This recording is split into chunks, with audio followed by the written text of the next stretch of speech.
Film dibuka dengan menampilkan seorang mahasiswa seni rupa yang bernama Piko yang sangat piawai dalam melukis. Piko mencari penghasilan tambahan dengan memalsukan karya pelukis ternama. Lukisan palsunya itu dia jual melalui perantara sahabatnya yang bernama Yusuf Hamdan atau biasa dipanggil dengan nama Ucup. Ucup adalah seorang mahasiswa yang juga hacker, dia ahli dalam bermain kripto dan juga bisnis jual beli barang palsu branded. Ucup membantu menjual lukisan palsu yang dibuat Piko kepada seorang kurator yang bernama Dini. Dini menjual lukisan palsu itu dalam lelang lukisan dengan harga yang sangat tinggi. Piko memiliki kekasih yang bernama Sarah. Dia adalah seorang mahasiswa sekaligus atlet pencak silat yang berniat masuk PON agar dapat terus mendapatkan beasiswa. Sarah hidup bersama omanya dan Sarah menjadi tulang punggung bagi keluarganya. Oma Sarah meragukan masa depan hubungan Sarah dengan Piko yang hanya menjadi seorang pelukis. Apalagi Sarah dan omanya berjuang keras untuk bertahan hidup. Mereka hanya memiliki waktu 1 tahun tinggal di rumah dinas itu. Kita hanya boleh tinggal 1 tahun lagi di rumah dinas ini. Namun Sarah meyakinkan omanya bahwa Sarah akan memikirkan solusinya. Hubungan persahabatan Piko dan Ucup yang begitu dekat kadang membuat Sarah cemburu kepada mereka berdua. Apalagi banyak hal yang tidak diketahui Sarah. Kenapa sih selalu ada Ucup di hal-hal yang gak kamu kasih tahu ke aku? Piko memiliki ayah yang bernama Budiman yang saat ini mendekam di penjara di kota Bandung karena terlibat kasus pembobolan bank dan dia dijebak oleh temannya. Piko hampir setiap minggu menjenguk ayahnya di penjara. Ucup menanyakan kepada Piko kabar ayahnya di penjara. Bokap di Bandung gimana? Piko menceritakan ada pengacara yang akan membantu membuka kasusnya kembali di tingkat kasasi. Namun pengacara itu meminta bayaran 2 miliar. Lawyer teman papa, tapi mereka minta 2 miliar. Ucup mengatakan lukisan Widayat palsu yang dibuat Piko sebelumnya yang dijual kepada Dini seharga 50 juta rupiah namun di pelelangan laku 900 juta rupiah. Dini mengambil untung besar sekali dan tidak ada satupun pembeli tahu bahwa lukisannya itu palsu sampai sekarang. Lukisan Widayat lo kemarin laku 900 juta di lelang.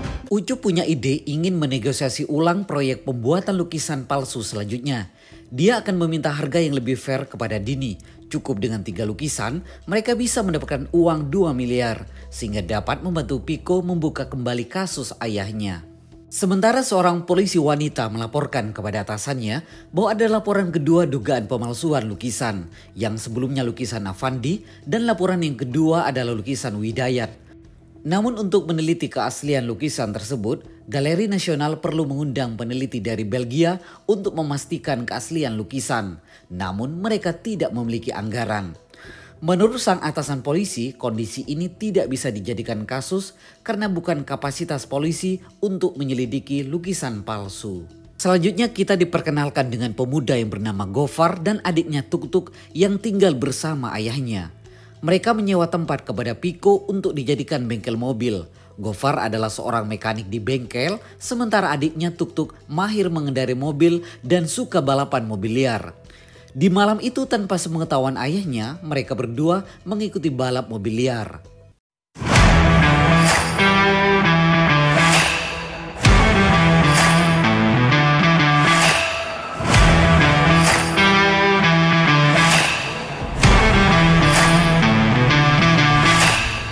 Di tengah area balapan tiba-tiba ada masalah dengan kopling mobilnya sehingga mereka kalah dalam balapan dan uang mereka habis buat taruhan di malam itu. Piko bersama Ucup bertemu dengan Dini membahas proyek baru membuat lukisan palsu. Di awal pertemuan, Ucup menegaskan kepada Dini bahwa mereka tidak sekedar butuh uang namun meminta pembagian yang adil. Dini meminta Piko membuat lukisan palsu sang maestro Raden Saleh, yaitu lukisan penangkapan pangeran di Penogoro. Mendengar permintaan Dini, Piko tidak mau karena dia takut dipenjara. Karena itu bukan pemalsuan, namun membuat replika yang harus dibuat semirip dan sedetail mungkin. Ucup memberi penawaran harga 2 miliar kepada Dini untuk pembuatan lukisan itu. Dini sepakat dengan harga tersebut dan dia mau lukisan itu dapat diselesaikan dalam waktu 1 bulan. Piko menjelaskan kepada Ucup bahwa lukisan penangkapan Pangeran Diponegoro bukan sekedar lukisan. Terlepas dari kompleksitas warnanya yang ribet dan butuh teknik yang tinggi, banyak sekali emosi dan simbol-simbol protes Raden Saleh terhadap penangkapan yang curang itu. Kelihatan Diponegoro dibuat sangat gagah dan gesturnya seakan mau menantangin orang-orang yang akan menangkapnya. Lukisan ini sebagai simbol perlawanan. Ucup dengan keahliannya sebagai hacker berhasil membobol server dan membantu Piko mendapatkan data-data restorasi terakhir tentang lukisan Pangeran Diponegoro di Jerman tahun 2012. Piko ditemani Ucup memulai mengerjakan proyek lukisan Raden Saleh tentang penangkapan Pangeran Diponegoro.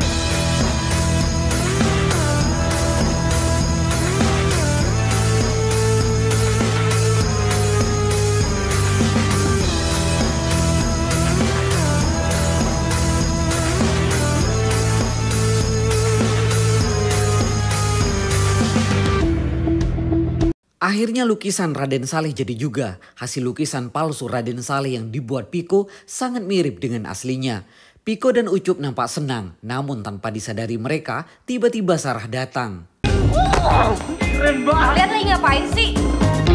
Sarah marah kepada Piko yang lebih mementingkan Ucup dibanding dirinya. Namun Piko menjelaskan bahwa dia membutuhkan 2 miliar untuk membantu membuka kasus ayahnya di Mahkamah Agung. Ucup membantunya dengan memberikan kerjaan Piko memalsukan lukisan Raden Saleh.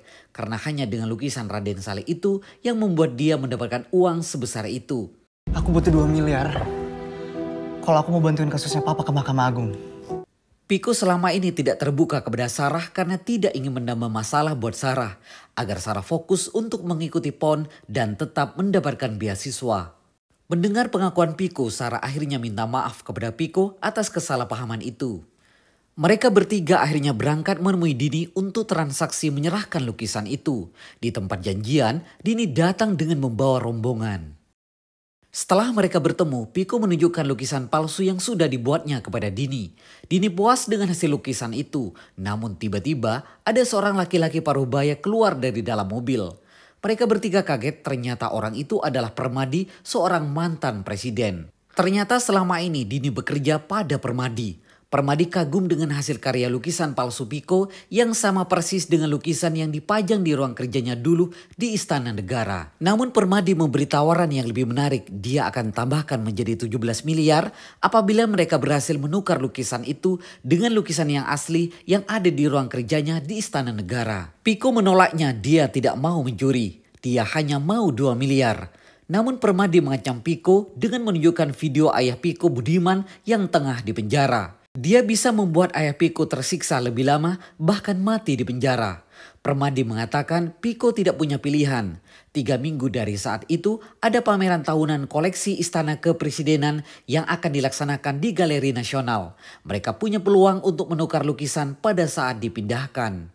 Permadi memberikan uang 500 juta kepada Piko digunakan sebagai awal untuk bekerja dan mencari kru. Itu ada uang 500 juta, bisa kalian gunakan sebagai awal dan mencari kru. Dalam kondisi terjebak demi keselamatan ayah Piko bersama mereka bertiga, mereka tidak punya pilihan. Mau tidak mau, mereka harus menyetujui dan melaksanakan rencana Permadi. Mereka berdiskusi apabila berhasil, uangnya bisa buat mereka juga. Kemudian mereka breakdown planning yang sudah dikasih Dini dan Permadi. Permadi hanya memberikan data profil perusahaan logistik saja, sedangkan mereka membutuhkan data perusahaan logistik yang biasa dipakai istana selama ini. Ucup dengan keahliannya sebagai hacker, dia mencari tahu segala data dan menelusuri semua rencana Permadi.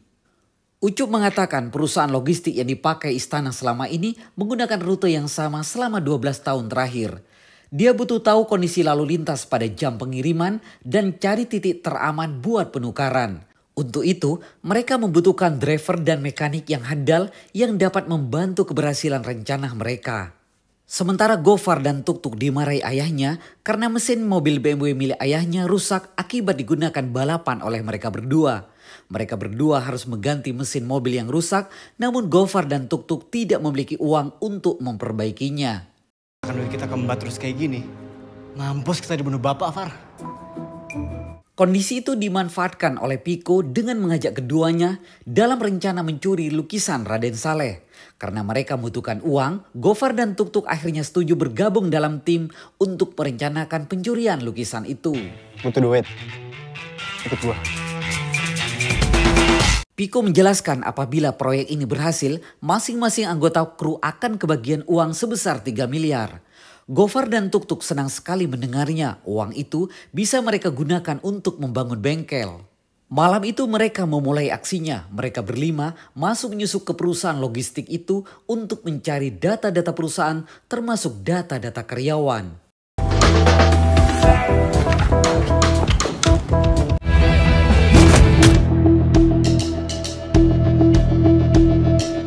Aksi mereka malam itu diketahui oleh petugas keamanan perusahaan tersebut. Namun mereka berhasil kabur dengan membawa data-data yang dibutuhkan. Berdasarkan pengalaman aksi mereka di perusahaan logistik yang tidak berjalan mulus, mereka sepakat membutuhkan satu kru lagi yang memiliki privilege, leverage, dan punya resource untuk membuat perubahan dan perbedaan yang lebih masuk akal dan lebih manusiawi, lebih cerdas yang membantu kesuksesan rencana mereka. Gue punya kandidat yang cocok.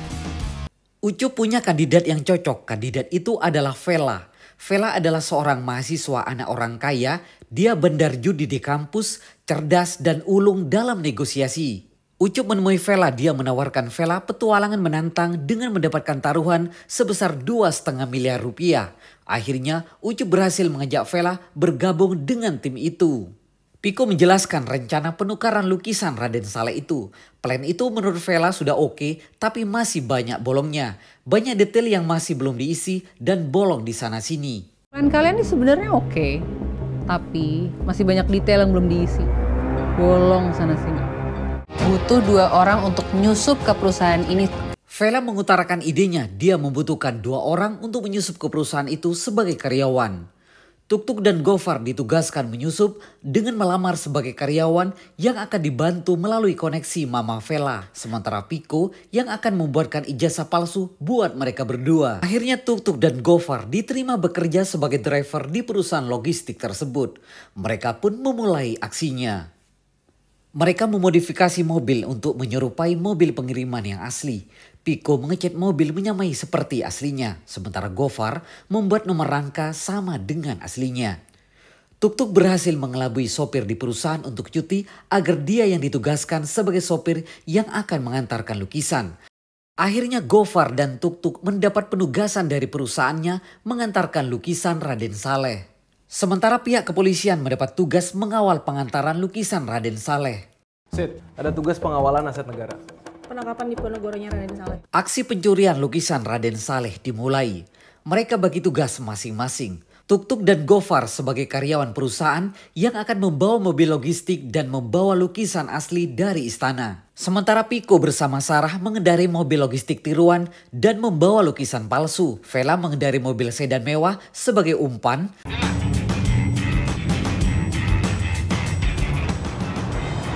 Sementara Ucup yang mengontrol pergerakan CCTV sekaligus memimpin misi ini. Aksi diawali Vera berpura-pura mobilnya mogok yang menimbulkan mogok panjang di terowongan. Polisi mulai curiga ada 2 mobil box logistik dengan warna yang sama.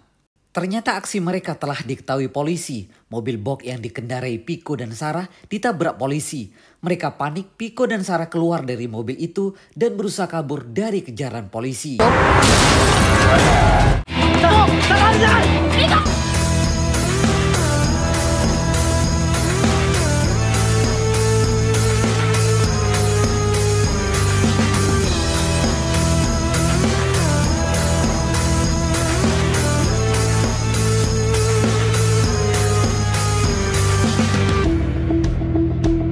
Sementara Ucup lari menuju Vela dan mereka berdua juga kabur mengamankan diri. Tabrak!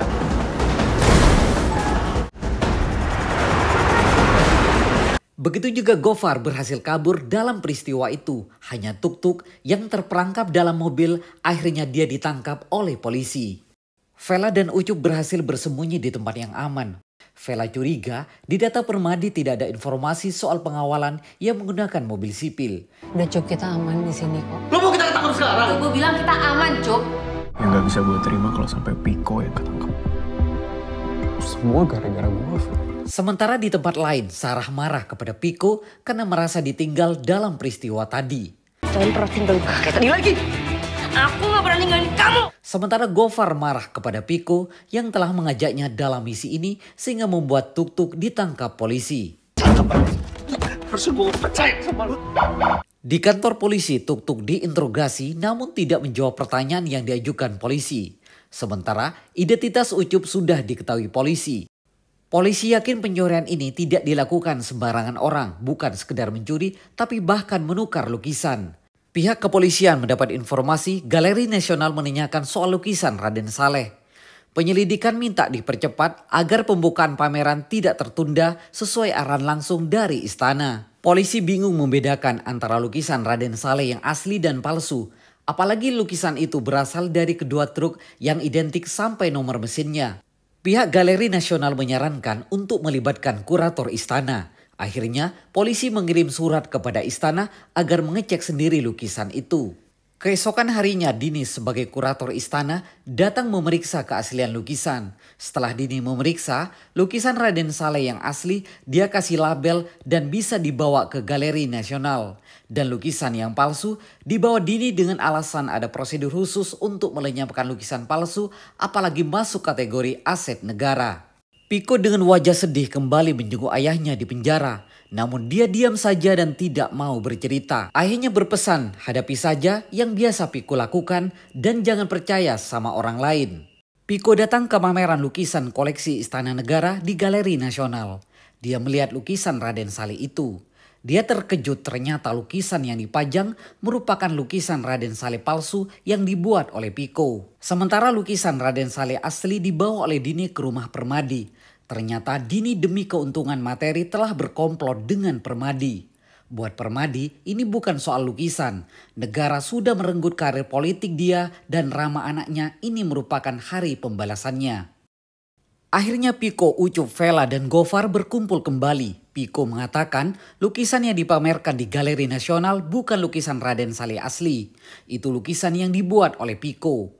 Ternyata mereka selama ini menjadi umpan Permadi. Mereka kembali bersih tegang apalagi Tuk-Tuk masih di penjara.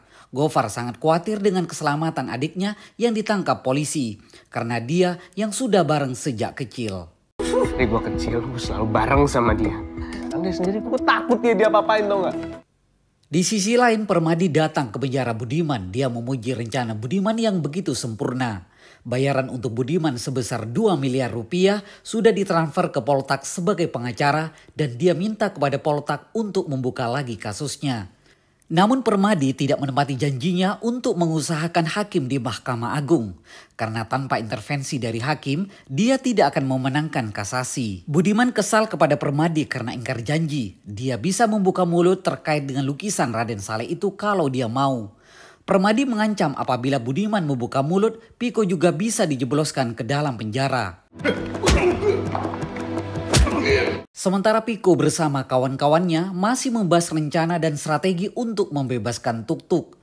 Namun di tengah pembicaraan mereka, Tuk-Tuk datang. Ternyata Tuk-Tuk telah dibebaskan oleh polisi. Mereka semua marah kepada Permadi yang telah menjebaknya. Permadi melakukan itu semua karena dikira mereka dianggap bocah ingusan. Mereka bertekad akan melawan. Tapi dia harus tahu kalau kita juga bisa ngelawan. Sementara Budiman dibantu oleh sang pengacara, Poltak berhasil kabur dari penjara. Ucup berhasil mendapatkan titik kelemahan Permadi yaitu Rama yang merupakan putra mahkota Permadi.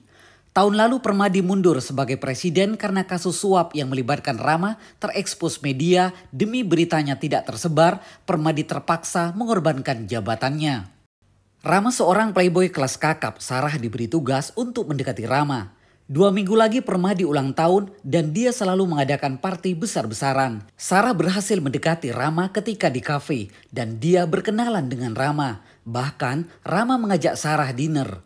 Ucup yakin lukisannya tidak akan dipajang di tempat terbuka. Harus ada orang yang menyusup ke rumah Permadi sebelum hari H untuk bisa masuk ke sistem pengamanannya dan untuk menemukan lokasi lukisan itu disimpan.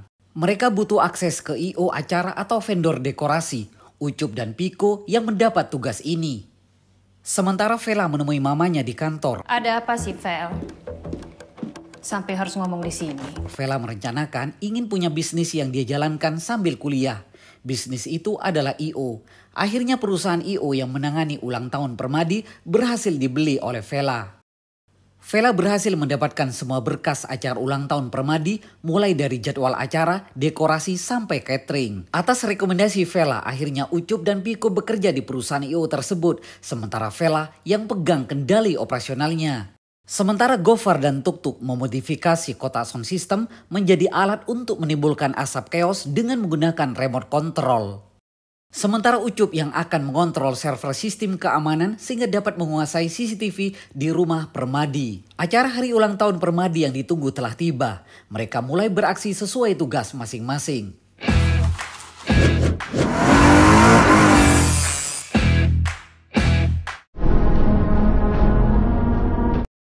Sarah menggunakan gaun mewah berpura-pura menjadi pasangan Rama menjadi tamu spesial di pesta malam itu. Sementara Ucup yang bertugas sebagai karyawan I.O. berusaha mengontrol sistem keamanan CCTV rumah Permadi. Ucup dan Piko berusaha mencari lokasi lukisan Raden Saleh ditempatkan. Sementara Gofar dan Tuk-Tuk bertugas di kotak sound system menjadi alat untuk menimbulkan asap chaos dengan menggunakan remote control. Vela sebagai koordinator acara bertugas mengalihkan perhatian petugas keamanan dan memimpin misi malam itu. Setelah mereka tahu lokasi lukisan Raden Saleh berada di ruang pavilion, Ucup dan Piko menuju ke ruangan itu. Akhirnya mereka menemukan lukisan Raden Saleh. Gofar memberi aba-aba 10 menit sebelum chaos, bom asap sudah di tempat dan siap difungsikan. 10 menit sebelum chaos. Gofar menekan remote control untuk menimbulkan bom asap. Namun tiba-tiba remote control itu tidak berfungsi. 3, 2, let's go. Karena bom asap tidak berfungsi, tidak ada pilihan lain, akhirnya mereka menggunakan rencana kontingensi. Akhirnya Sarah yang memegang kendali. Sarah mencari perhatian Rama untuk memancing keributan. Ketika Rama memegang pinggul Sarah, Sarah menyerang Rama. Akhirnya Rama menyuruh anak buahnya menghabisi Sarah.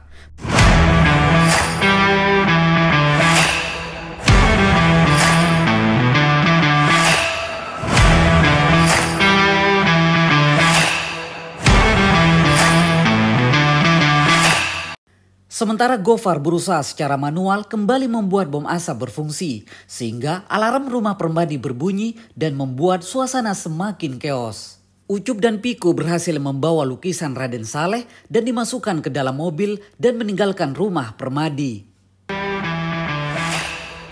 Di dalam mobil, Piko dan Ucup berteriak senang karena telah berhasil membawa lukisan Raden Saleh. Namun tiba-tiba sebuah mobil melaju kencang menabrak mobil mereka. Dari dalam mobil itu keluar pria menggunakan masker topeng menyerang Piko dan Ucup. Piko terkejut dan tidak percaya bahwa ternyata pria bermasker topeng itu adalah Budiman, ayahnya. Perasaan Piko bercampur aduk, marah, sedih, kesal terhadap ayahnya. Mengapa ayahnya lakukan ini semua kepadanya? Budiman menegaskan mereka semua telah dijebak oleh Permadi. Cuma lukisan itu satu-satunya yang akan menyelamatkan Budiman. Budiman minta maaf kepada Piko. Budiman beserta temannya membawa mobil Piko yang berisi lukisan meninggalkannya. Sementara Piko menangis meratapi nasibnya, namun Ucup menghiburnya. Piko masih punya Ucup, sahabatnya, dan teman-teman yang lain sebagai keluarga Piko. Kemudian mobil Vela datang dan membawa Piko dan Ucup masuk ke dalam mobilnya.